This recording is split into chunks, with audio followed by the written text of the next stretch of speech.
Bonjour à tous. Je vais vous présenter Moodbox. Moodbox, c'est notre startup. Moodbox, qu'est-ce que c'est? C'est un outil de visualisation et d'alerte de l'humeur de votre équipe de travail.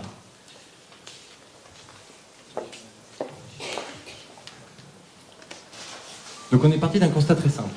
Le constat, c'est que il y a un point négatif qui est qu'il y a des chiffres absolument flippants sur la qualité de vie dans les entreprises et sur la dépression, sur les choses comme ça, notamment liées au management. Et qu'il y a 75% des salariés qui aimeraient avoir un peu plus la parole. Donc voilà. Le point positif du constat, en revanche, c'est qu'il y a de plus en plus d'entreprises qui utilisent désormais des méthodes de management, de lean management, qui permettent d'améliorer la qualité de travail dans ces organisations-là. Et que les entreprises se rendent compte de plus en plus qu'il faut aller vers ces solutions-là, qu'il faut arrêter de manager un peu ainsi. Alors, on a bien sûr regardé ce qui existait déjà. On a observé deux concurrents directs qui sont Comatech et Open2Job. Et puis, bien sûr, il y a aussi les outils qui sont développés en interne, notamment dans les grosses structures. Alors, notre idée, elle est simple. Elle est simple pour tout le monde. Elle est rapide pour le manager et elle est efficace pour le manager. Alors, en quoi ça consiste? Donc, pour le manager, ça permet d'avoir une visualisation sur hier de l'humeur moyenne de son équipe et d'avoir un historique, de garder un historique de l'humeur sur une période donnée et de recevoir des alertes en cas de rupture de tendance de l'humeur. C'est-à-dire que si on a une humeur plutôt basse, que tout d'un coup ça décolle et que les gens sont de plus en plus contents, on est alerté. Et si on a une humeur plutôt bonne et que tout d'un coup on a une rupture, on est alerté aussi. Et puis pour le manager, c'est un outil qui permet de suivre déjà son évolution personnelle, l'évolution personnelle de son humeur pendant une période donnée, et puis de transmettre un feedback anonyme, et c'est là que c'est super important, à son manager. Alors, on l'a bien sûr testé, on l'a testé pendant le Startup Weekend. Donc là, on va regarder un petit peu les résultats qu'il y a eu au cours du Startup Weekend sur l'humeur.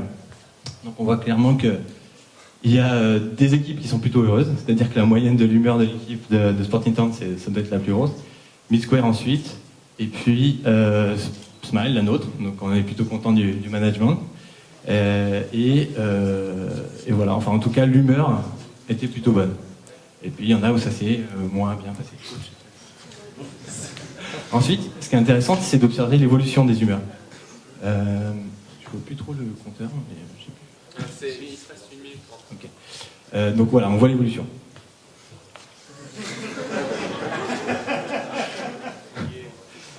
Donc ça, on peut passer. Voilà.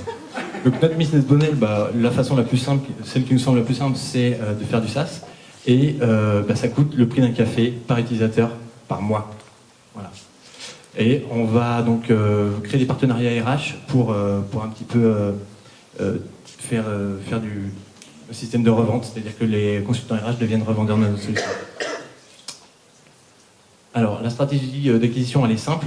On va créer une histoire autour de la création de Moodbox. Moodbox, on va faire une histoire autour de ça et on va la raconter aux responsables RH. On va rentrer dans leur réseau, on va avoir une relation privilégiée avec eux et on va ensuite, une fois que ça sera acquis, soit qu'on sera installé dans ce réseau, ensuite on va faire des actions comme un peu plus traditionnelles, AdWords, pub, etc. On a besoin de 100 000 € la première année et puis la deuxième année, 50 000 €. Alors, dans le futur, on pense faire un développement sur du mobile ou sur des bornes et rajouter des fonctionnalités. Donc on a une équipe géniale, des gens fantastiques, avec qui j'ai travaillé pendant tout le week-end et je suis vraiment heureux. Donc on a des créatifs, on a des marketeurs, on a des développeurs, notamment des développeurs qui codent comme des fous, qui ont codé dans tous les sens, on a des graphistes, on a des commerciaux, etc. Ok. Donc voilà, je voudrais remercier tout le monde, notamment les personnes d'Atlantique 2, les mentors qui nous ont beaucoup aidés, qui nous ont beaucoup fait chier aussi. Et puis voilà, merci à tous.